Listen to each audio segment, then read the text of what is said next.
Hello, CSI Golden Eagles. My name is Reed Hepler, and this is episode 48 of the Knowledge Nest.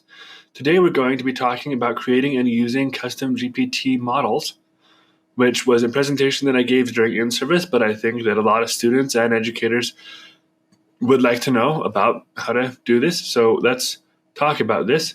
I'm not going to actually show the slideshow, but I'm going to have the slides right here, and then we can navigate to the sites further later on. So here's ChatGPT. If you want to hurry and scan that QR code, it will give you ChatGPT so you can look at the process yourself.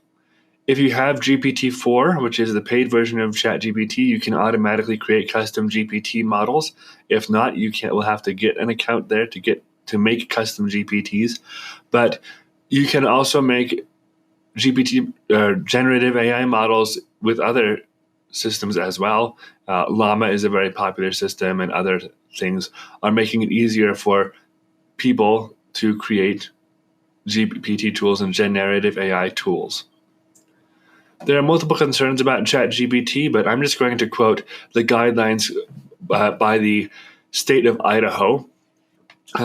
Several of my colleagues here at the College of Southern Idaho and many educators and administrators at higher education institutions throughout the state came together in a working group to create some guidelines. And these are in inception right now. They're not in their final version, but these are the general ideas that they're going to encode in these guidelines.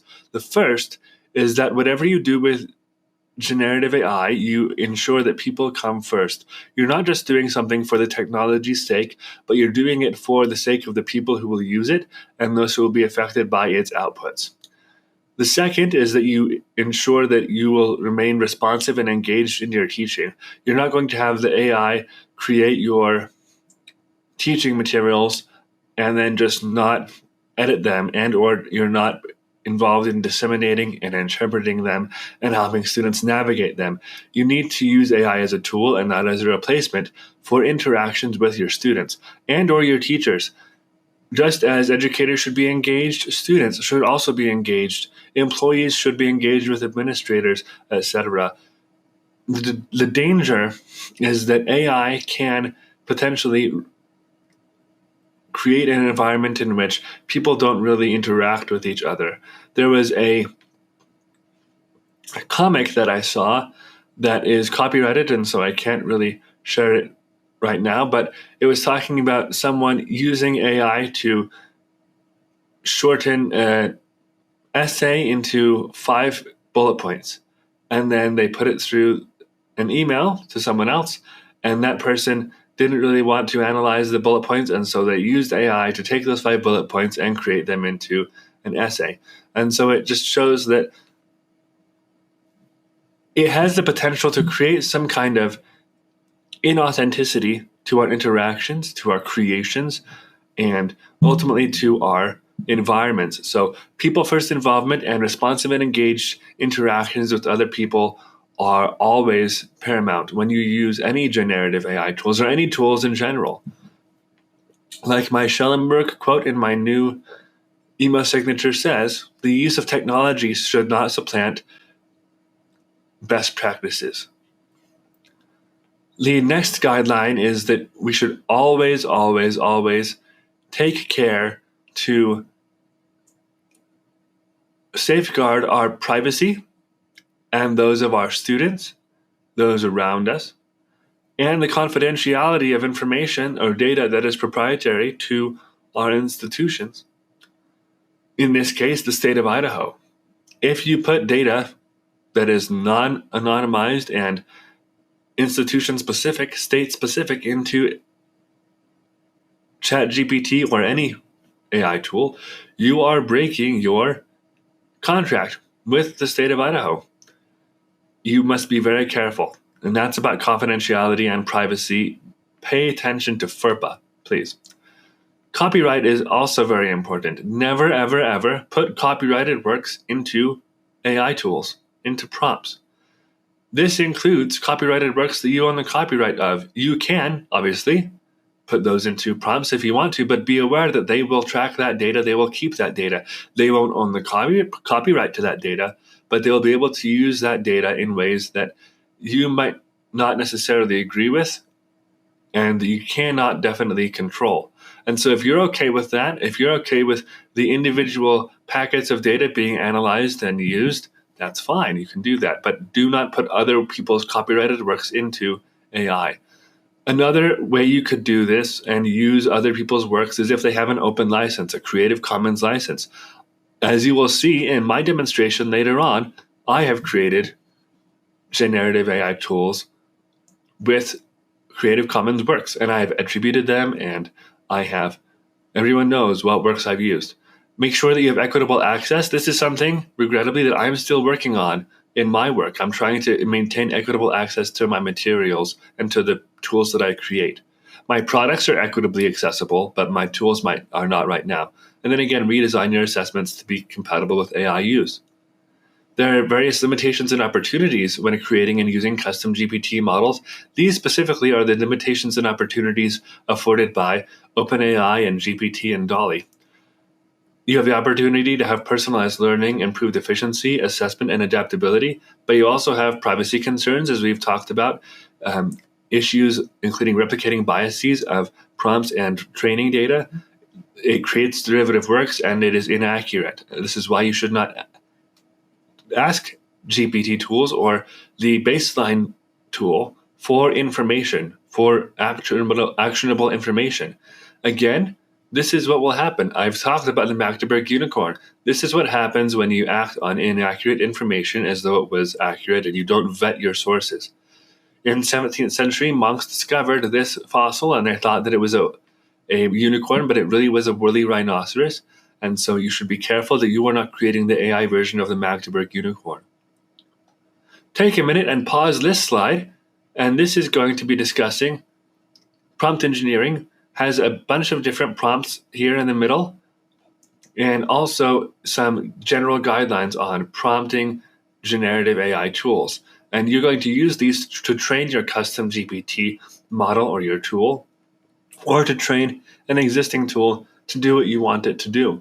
You can create your own custom GPT model using a free tool, such as GPT 3.5, if you guide it through prompting.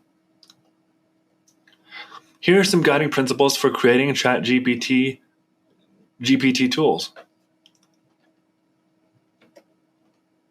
Follow the branding guidelines set forth by OpenAI, and this is that site right here. Make simple instructions for the GPT. Limit each GPT tool to one sector of your work and maybe even subsectors. Fourthly, if you create a general tool, do not use it for specific tasks and vice versa, that we've talked about a little bit. Ensure that you have copyright for all documents you upload, and also ensure that the materials are open content if you use Creative Commons sources.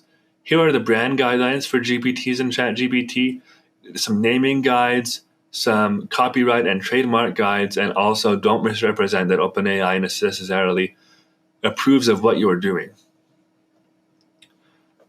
Here's some instructions on kind of naming and creating specific GPT models. First, name your tool after its main action or subject. Second, make the description succinct, but also include a link to any pages for sources and a CC attribution if appropriate. You can ask the tool to go to specific websites and search those web pages specifically. Write all instructions in the configure section of the builder, not the create one.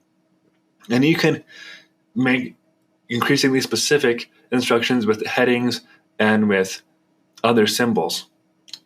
If you interact with the Create chatbot provided by OpenAI, reread your instructions in the configure section after this conversation to make sure that the instructions have been retained. Ensure that all knowledge documents, which are these documents, have been retained by the GPT builder, and make sure that you have the metadata of all documents you've uploaded so you can record them in a sources page. Here's some example ChatGPT models that I've created. We have an instructional design assistant and a library science tutor. Another one that I like is the Bach GPT, OpenAI.com site. And here is a Frasier model because Frasier is my favorite sitcom or general TV show, and someone made a Frasier chatbot. And so that's kind of exciting. I really like that, just for fun. And here is the OpenAI GPT store. So here is the GPT store, you can search them by creator. You can search them by topic. You can search them by type, etc. And here's some curated things. Here's some trending tools, trending things, and the ones by ChatGPT, Dolly ones, etc. So many different tools. Here is my instructional design assistant. You see that I have the description. I have a sources page. And then I have specifically that it will cite in APA format, and then it's licensed by the Creative Commons Attribution Non-Commercial 4.0 license.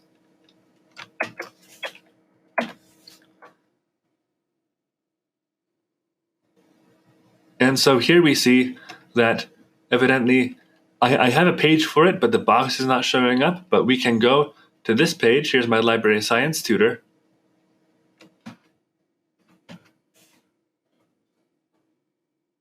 And here are all the sources that I have with attributions, authors, and titles, and then a link to the chatbot right here. So I've done my due diligence. I've said what I used, and I have the licenses, and I have only used, I don't like to share alike license, but I used it because several of my sources have the share alike license. So I modified what I wanted to do what I was legally or ethically obligated to do.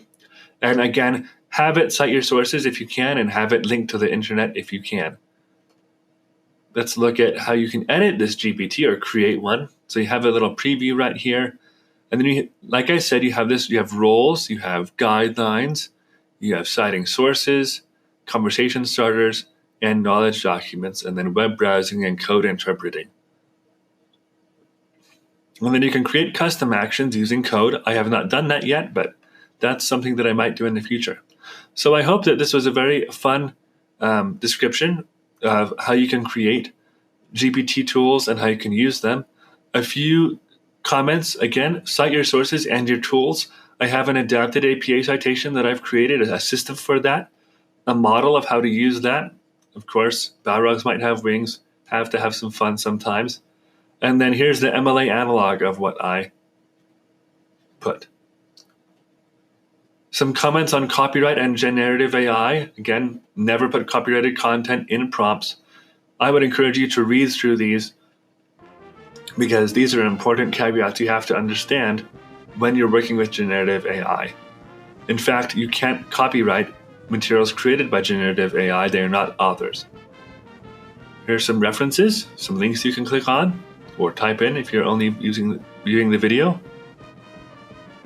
And here some sources, QR codes for materials. I would encourage you to do ChatGPT in Higher Education by Rob Rose. Here are my prompt engineering and AI tools collection materials, including text generators and image generators. And then I would encourage anyone who wants to go get The Art of Prompt Engineering with ChatGPT. It's only $10 on Kindle, and he updates it every month with new updates that are free for everyone. And if you ask, he'll email it to you in PDF form, the new updates, so you can have it all in one place. So it's very exciting, very